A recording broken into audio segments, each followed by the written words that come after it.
جماعت دیهوت کامسامولو بود سال 1936 در همین منطقه تأسیس یافته است. در وقت اویگر توتوچیکو بوده در یک وقت همین جماعت رو تشکیل کردن. این یک مرکز بوده پنبچی با نام پنبچی بود. همینجا کامسامولو بود یک برند نامگذاریش کردن. سال 2021 21 ایون کامسامولو بود با مهرآباد عوضی نام کرد. با هم مقصد کردن که یک مهر محبت در دل همین مردم هست است، یک آسودگی است، یک آسایشتگی است. برای همین مهرآباد نام گذاشتن. این هم با تکلیف همین مردم همین تجربه وای کردن. جماعت دیهات مهرآباد پیش با نام جماعت دیهات کامسامولو معرفی بود. این جماعت دیهات در مرکز معموری سابق ناحیه جایگیر شده بود. پس از آن با عوض کردن نام‌ها با تاجیکی ضرورت شمردند که جماعت دیهات جماعت مهرآباد، یعنی که مردم به یکدیگر مهر ورزند، به یکدیگر دوست و رفاقت کنند. به همین خاطر جماعت رو جماعت مهرآباد ناماندند و دهه هم که دهه کامسامولو نام با دهه مهرآباد تبدیل دادند. امروز خوشبختانه گمان میکنم که این نام بسیار زیبنده است. مردم به یکدیگر بسیار مهری صمیمی دارند. در همین دهه زندگی میکنیم. زندگی ما اساساً زنبول پروری، چاروداری. بعد اینا از اول بهار ما در همین دهه با طریق حشر دو تا تیمخانه ایلوگی در نزد مکتب همین میانه بود تشکیل کردیم. انا سه تا چاهای عمودی با که چقریشون 45 متر است آب برآوردیم. انا با طریق حشر قطعی تالار ورزشی راست کرده شدیم.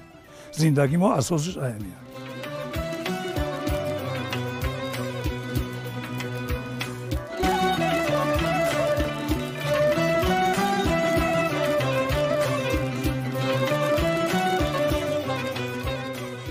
از شغل اساسی زندگانی مردم ما همین چاره‌داری و کشاورزی است. در این زمینه بیشتر واضح از پنبچی یادآوری کردیم. نام همین منطقه پنبچی بوده است. بیشتر برای اون پنبچی بوده است که در همین زمین‌های دشتی این پایین‌های همین قشلاقو پختن می‌کارید هستند.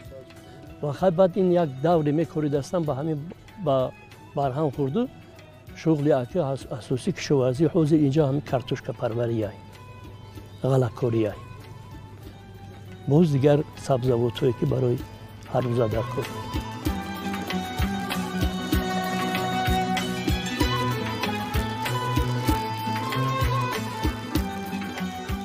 چاره‌داری یکی از سوهای شغل‌پروری مردم همین ناحیه نورآباد به شمار میرد، مخصوصا جماعت دیهاتی مهرآباد.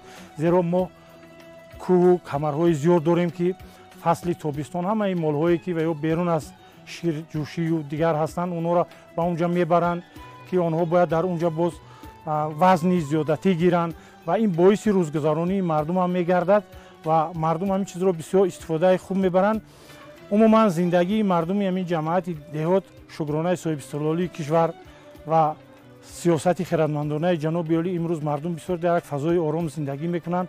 آنچه که از دستشون میآید کدام شغلی را که برای خودشون پسندیده است میکنن برای روزگذرانی خویش. در دهه بیچاره زندگی معنا هم ندارد. کسی زندگی میکند خیلی در شرایطی ما نسبتا تنگ است، هم یک مقداری معین یک گاو دو گاو 6 7 گوسفند 10 گوسفند با حساب اونا میخرید. خیلی چاره‌داری هستند که مالی بسیار دارن گاو بسیار دارن با حساب میونا مردم اصولا همه یک مقداری معین قای زندگی میکنن. به این معنیش نیست که در قشلاق به گاو زندگی کردن.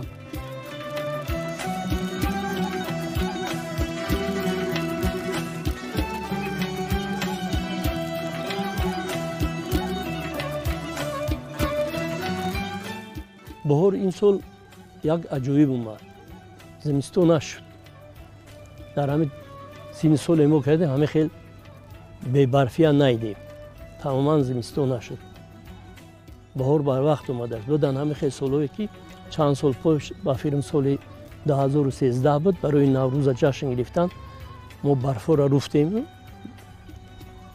جوک شدیم و بعد نوروزی جشن گرفتیم. بازی تماما زمستون برف نیست. بهار بر وقت اومده است. هر سالی گفتیم برف ایتاموی اپریل ایجاد برف کشتکار دیر سر میشه. یعنی زور که برف خیستگی ما کشتکاره سر کرده است.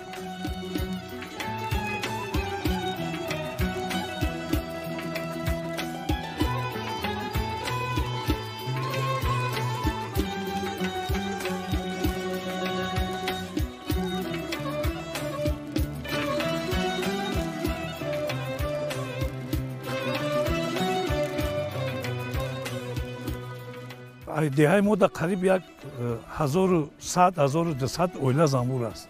زیاد است کم نی. ای تیرامو خیلی خروکش موندن در کار. محکم کردن در کار. گیرد بناش با بر وقت ترک اگر برف بسیار باشه خوک زدن در کار که همون بلوش سیاه باشه. بفهمه که این بهار شده است همون زنبورم.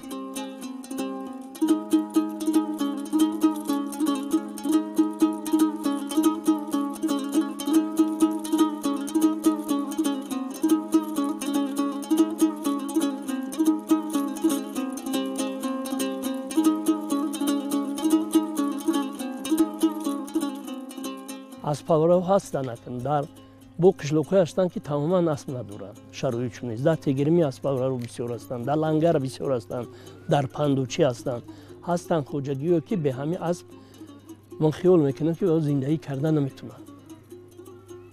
یک شغلی خوبی ورزیده همین دیه‌های ما است، مردم ما است، اسپاوری بزکشی.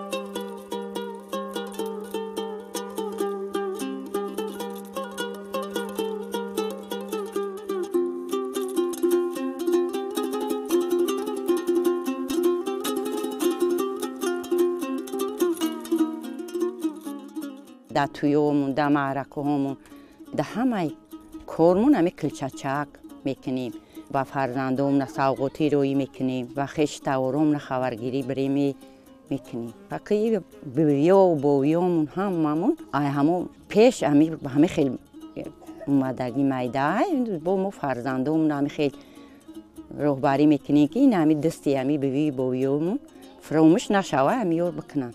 این کلچای میده فکر میکنم که در همین منطقه هست، بود در همین منطقه در همین نویه در همین جماعت ما بیسوتر همین نونوی میدان مردم ما برای معرکه هاشون، برای تو تماشاشون، برای مهمونشون البته میکنن. این یک عادت خوبی مردم ما است. این با همه چیز میخری. اینا مسکه دام میخری، جیرگوت دام، قایمق دام، قانچوی دام، بسیار بامزه قانچوی دام.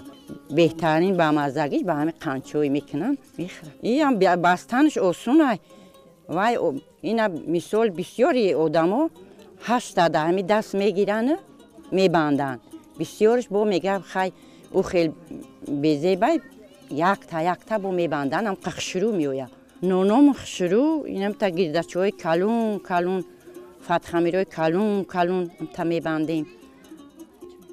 تا بامزه خشرو با خامترش توز میکنیم. چپوتیوی خشرو کلون میکنیم با رفیدوی 3 وجبه 4 وجبه هم تا خشرو میکنیم. بانوانی همین جماعت دهات بانوانی هستند که بسیار هنری کدبانوگی خوب دارند، بسیار نانهای خوب میپزند. از جمله کلچه‌ای که امروز شهرتی قریب که بگیم بیرون از کشور کسب کرده است، مخصوصا در همین مردم جماعت دهات بسیار رواج یافته است و همه ساله با طرزی نو و با یک لذت دیگر پخت و پز کرده میشه. همه فرزندام نه هممون نوشون میتین، کیلونو را نوشون میتین. فطیری تهچر میکنیم، هم تا فطیری با اون کورک میکنیم و یا فطیر شکرو میگیم، برای شکرو میکنیم. زولا میگیریم، اوشوی بوریک میکنیم. همتری همی بیوی بویامون همی خیلی میکردن، ما را هم خیلی کرده و رفته سودی. اولا 10 قوپی میکنیم، حوزی همی 2 قوپ میکنیم، 3 قوپ میکنیم، کم میکنیم. این تا بسیار نمیکنیم اکل. در یک روز یک جای بند جمع گیر میشیدیم تا 10 قوپ هم میکنیم.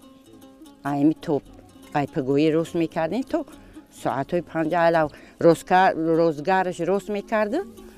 بندندش علا میبست، بروندش میبرد، میدود، میبستن. اوروغان کنش اوروغان میکرد کرسونو ده 10 قوپو میگیریم. همه اگر پشتش غاز می اومد با یک تایی پشتویی را با توزه میکنیم. سرچوب قطعی با توزه میکنیم. علاوش سوز بیوه شروع میوه.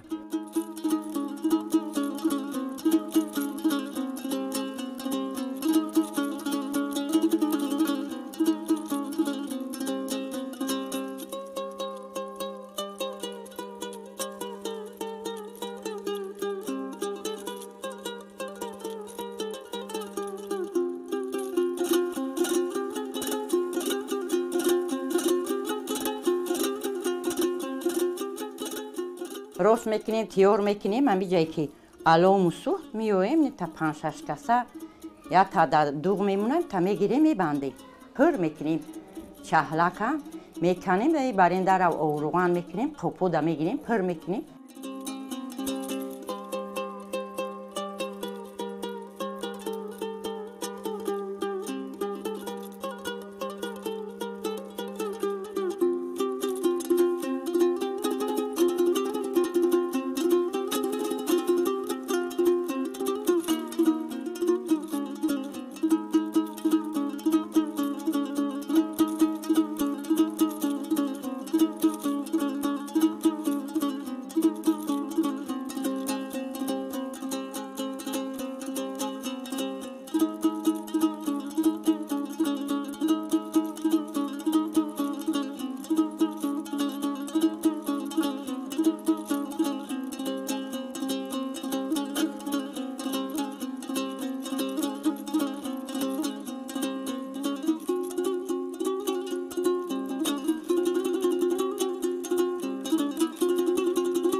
اولاد ما همش استا گذشتگی هست. وقتی که من سال 79 سال به ارمیا دعوت کردن منو بعد ارمیا آمدم همه کارهای بابیگی پدر ما مقصد اولاد خودمون همه کارمو سایقل دادیم و خواستیم که به مردم خدمت کنیم برای که مردم در این کار بسیار نیازمندن و طلب این چیزها بسیارن و همه چیزا من خواستم که با ای خدم نقشبندی کنم مقصد ایجاد کنم چند نمود دیگه ایجاد کردم و خلق خدمت کرده ایزم.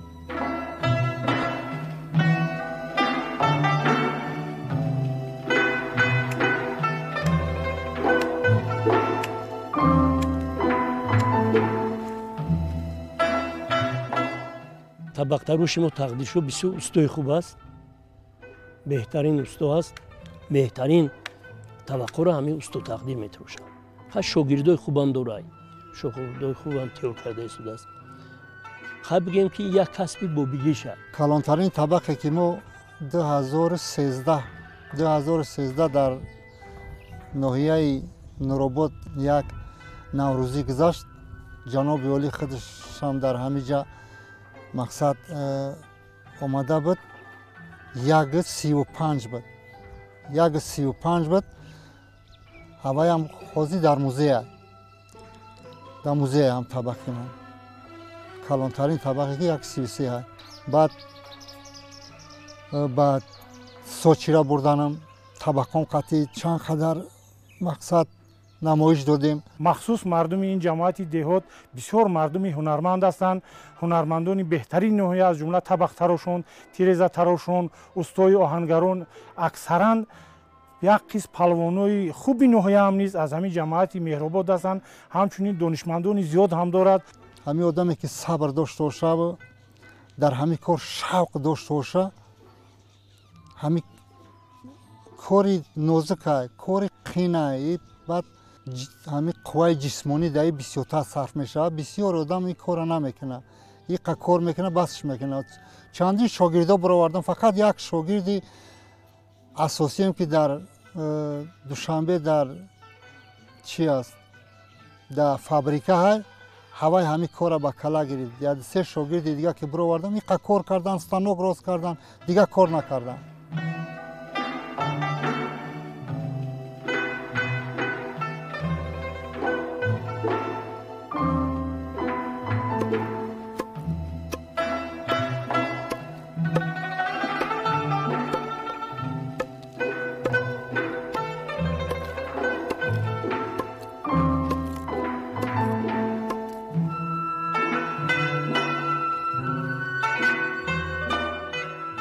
чормағза бибари 1 сол бестаку сирх меояд, сафедиш гум мешавад, беҳа табак хушрӯ меояд, ё ки тай чалш мекунӣ вай ҳам зур меояд, беҳад мустаҳкам меояд, баъд ба зеб меояд, гилш мебарояд.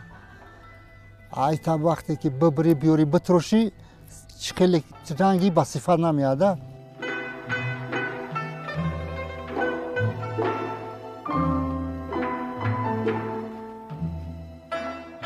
ман бисёре ҳамо одамое ки мисол ҳамин чиза мехаранд мегӯм ки агар ба шарте ягон ҷога дошта бошад дар дуруни намакҳо бимонаш, дар дуруни ои намакҳо ё ки бичӯшонаш беҳад хуб мешавад, барое ки ҳамин намак дар ҳамин вуҷуди табақ ки медуроя мешина, вай қоқира дӯст намедорад намак, ҳама вақт намнок аст.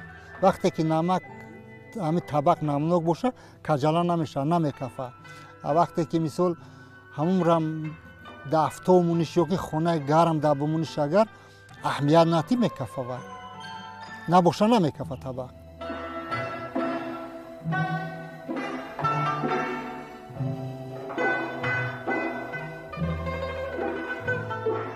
агар дар коса бихӯрӣ сер намекунӣ, дар табақ бихӯрӣ ҳам ба лаззатай, ҳам ба ҳазур мехӯрӣ.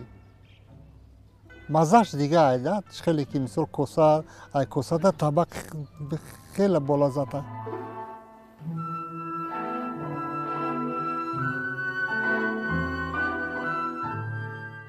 не ки фақат як табақтарош бошам, треза метарошам ки ҳамин қисмҳои трезаи пластикие ку ҳавай ҳамаша ҷо мекунам дар ҳавай.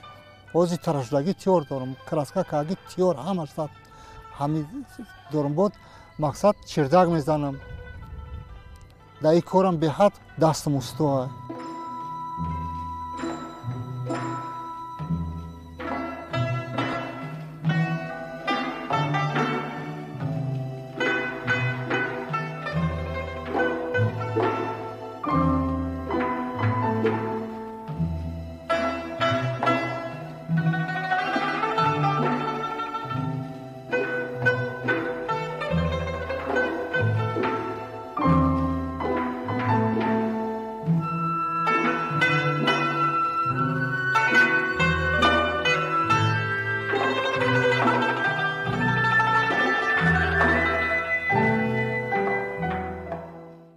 زبالای ما آرد نمک آب قطعی وای می شود،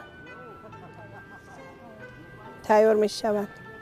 این زباله را تنگ مینن میبرن، دیگ آیت دیگرش میبره میمونه، در دیگ گشنیچ پیاز میدوزن و که جوش آمد با این آش میدوزن و مینن در طبقه میکشن، باز زیادیش آشی آب مینن در کاسه میگیرن در میکشن با دوغ. اول همی آچم نشان داد آشی باریک بریدن شه، خیلی همه کاسب نیستن، اول نمیتونی بریدم، خیلی نشید آش کمتر به نمک کردگی بدم ریختگ، خیلی بعد یاد دادگ آچم تونستیم بریده، یاد گرفتیم بریدن شه، حاضی باشه میتونیم کردم میبریم.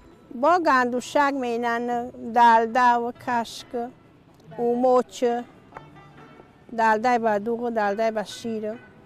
این آشی باریکه و قطنه که بعدش نمیکنی و آشی تپشه تنه که تنگ میکنی یا قطنه که بعد نمیکنی. اکن آشی بریده اهم قدیم هست دادمو مخصوصا من در خوجگی من هفته یک مرتبه همین آشی بریده را میکنم. این یک اوقات بهترین ملی ما است. و یا که همین اردو دخترو اکویا بو زولا میگیرن میبرن در دیگ و جوش میورن میدوزن بو دروای پیشایی بو وای شو چیش میگن لوبی شو لاولون شو بو اگر وقتی سبزی ساسکوری باشه لوبی وای همون کوچیک بودگی شو همه اون تیور میکنن در پاولوش میپرتن.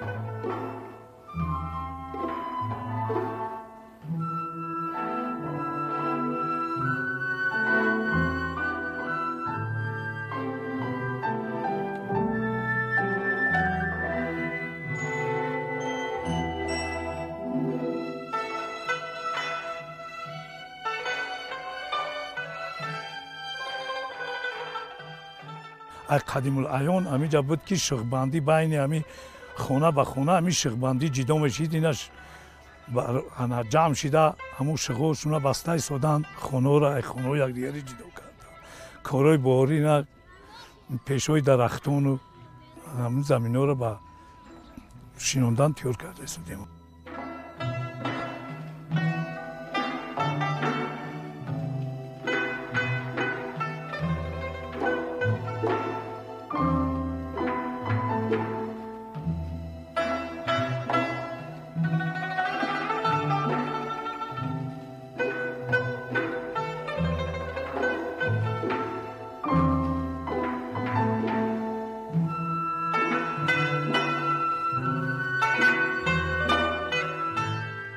سمت‌های اساسی زندگی مردمی پیشترای ما بود که شغل، یعنی که این با بریدن همین شپه‌ها و با بریدن همو هر گونه بوته‌هایی که بودن اونها رو می‌گرفتن. خاصی مردم بودن که یکمش که وای حبلی‌ها رو از بیرون حیا می‌کرد. غیر از این یگان چروهای دیگر سبزی داخلی خانه‌ها را نمی‌دید که با اونجا رفته اونها را اسراف کند خورد. بعدا برآمدن همین سیمتورها برآمدن که سیمتورها گمان میکنم چه نسبت به اونو خیلی کم فعال بودن، برای اینکه چروها و دیگرها همچنین میدیدن میرفتن گیاها و دیگر اون بوته‌ها و اون چیزایی که سبزی و سسکوریایی که در داخل خوجگی‌های مردم بود اونها رو پایمال میکردن.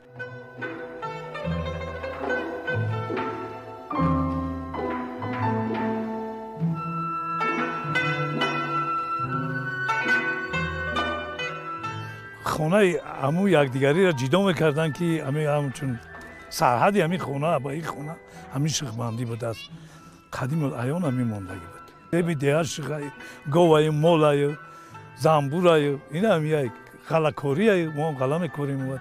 مسافیدو باندن انا چی دوره مهارت دوره یوشو اگه دیگه با اون سیدکای شغل حواسونو به همین چی نکی دیخ همون مسافیدو با شغبندی که باندن بسیار بازی میباندن. خوشبختانه با پیشروی جامعه، روز به روز که جامعه در پیشروی است، امروز تمامی مردم جماعت مهربانمند، مردم ناحیه نورآباد برای سبز و خرمگردانی، همچنین برای تازه و آزاده گرداندن کوچه‌ها طریق‌های نوی، یعنی که دیوارهای را میکنن که طریق خشتی و طریق سیمین بلوکی دیگر هستند و همچنین با آهن‌ها نیز طریق شیغبندی رو عوض کردن که این بسیار راههای خوب است. همچنین زیبیده هست، البته را زیبیده هست یکی با وابسته به پیشروی جامعه، با پیشروی ساختار و با پیشروی زندگی مردم تقاضای زمان است که ما اونها رو با چیزای نو عوض کنیم و رنگ بردیم.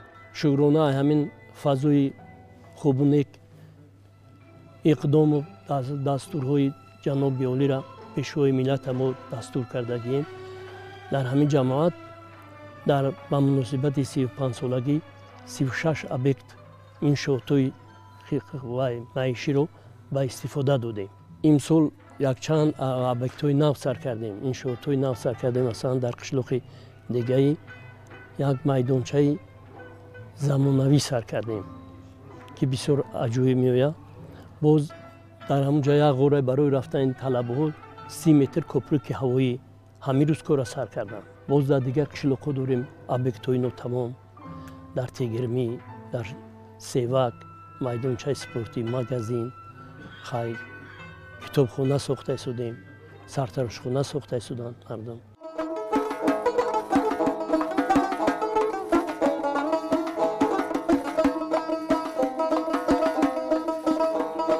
خاک سیاه جان گرفت، لالب دامان گرفت، ایش گریبان گرفت، از همه سامان گرفت. خاک سیاه جان گرفت، لالب دامان گرفت، ایش گریبان گرفت، گفت که نوروز شد. ایش گریبان گرفت، گفت که نوروز شد. ایش گریبان گرفت، گفت که نوروز شد.